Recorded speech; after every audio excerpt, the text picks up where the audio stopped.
सकते हैं, लेकिन आप ये जो मैसेज डाल रहे हो ना कि बीजेपी की कार्यकाल में ना तो जवान सेफ है ना ये है। सर मेरी पोस्टिंग 2006 में J&K में थी, कुपवाड़ा में। वहाँ पे बॉर्डर पे एक रूल था, no first fire no more than 11 NM, यानी कि जब तक पाकिस्तान की तरफ से एक भी फायर नहीं आ जाता तुम कोई फायर नहीं करोगे। नो मोर देन 11 mm मतलब वो हमारे ऊपर RPG चलाएं, मोटरार चलाएं, कुछ भी चलाएं, हम 11 mm से ऊपर का राउंड नहीं चला सकते थे वहाँ पे। मेरे हाथ पे ओम गुदा हुआ है।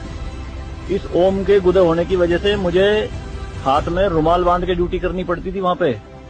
अगर उनको ओम दिख गया ना तो छोटे छोटे बच्चे पत्थर मारना शुरू कर देते थे। और सर श्रीनगर के लाल चौक पे 26 जनवरी के दिन बहुत बड़ा तिरंगा बिछा के जिंदी गाय काटी थी, जिंदी, और जिंदी की खाल उतारी थी सबके सामने, पूरी सेना के सामने यूनिट खड़ी थी वहाँ पे पूरी, और चक्कू लहरा के खूब बोलते थे, क्यों भाई हिंदुस्तानी कुत्तों, तुम्हारी माँ है ना ये, देखो क्या हाल करेंगे इसका हम। भाई कुछ नहीं उखाड़ सकते थे उनका। क्यों?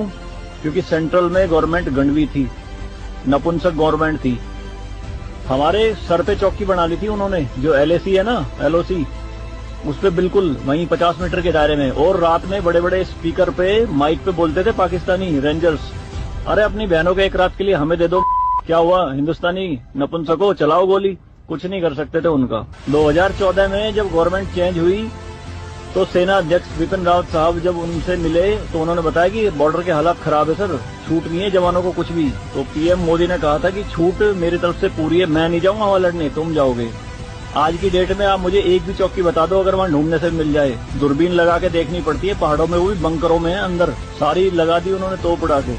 शांति काल में आप 155 mm की बोफोर्स टाइप की तोप नहीं चला सकते, यूएनओ का रूल है। लेकिन 2014 में ये बोफोर्स भी चली J&K में पाकिस्तान की तरफ चौकी उड़ाने के लिए। तो सर ये मत कहिए कि बीजेपी के कार्यकाल में जवान मर रहे हैं, ये हो रहा है। सर सेना के जो हाथ खुले हैं ना वो बीजेपी के कार्यकाल में खुले हैं। मैं इसका जीता जागता प्रत्यक्ष आपके सामने बैठ